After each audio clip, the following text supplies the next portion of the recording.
Want a better affordable housing, cheaper utilities? That's what we try to do.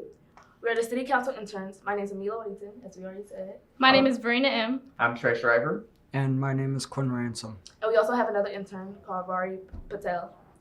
And our project is the IECC, Energy Efficient Affordable Housing. So what is the IECC 2021? The IECC is currently an ordinance that is trying to be passed in our city. The IECC stands for the International Energy Conservation Code.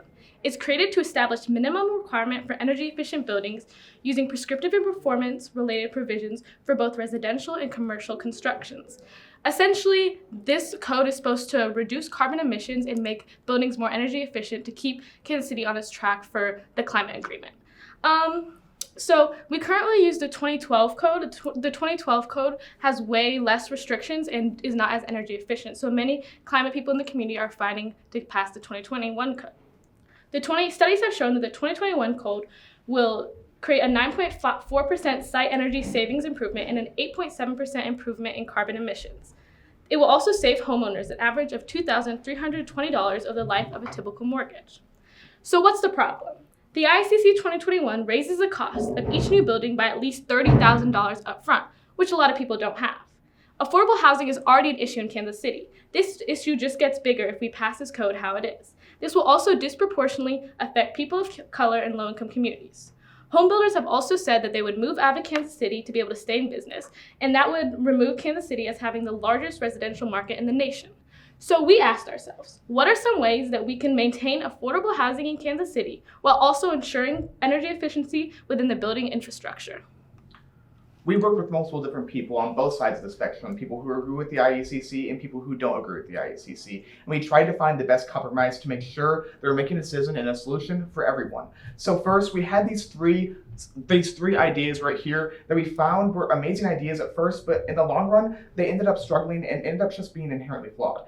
First, when we look towards the minimization of the exterior insulation, this creates an ungeometrically sound household for the builder and as long for the consumer as well. And then when we look towards the offset costs, especially with the economy we see right now within America, it's going to be hard to lower some of the costs that we aren't seeing with the IECC with the economy that we're seeing right now. Along with testing homes, while testing homes is going to be great for getting data in the status quo, it's not actually going to be improving energy efficiency within Kansas City.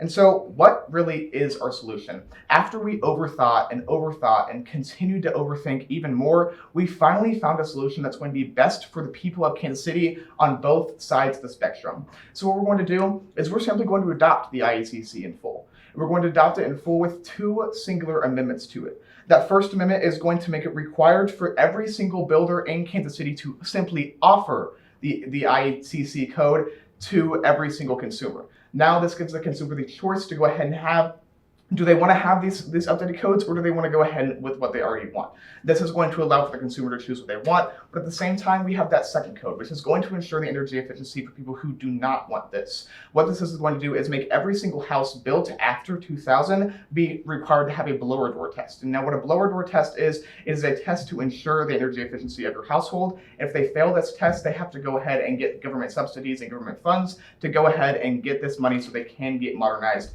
energy efficiency. The budget. So for the first year, energy cost is $1,855 compared to 2009, which was $2,510, which means there's a $655 difference between the two. Lower cost of utilities. The same with the payback period. Payback period is 8 years, but during those 8 years, the amount you have to pay is lower because of the lower cost of utilities, which means cheaper, make people happier.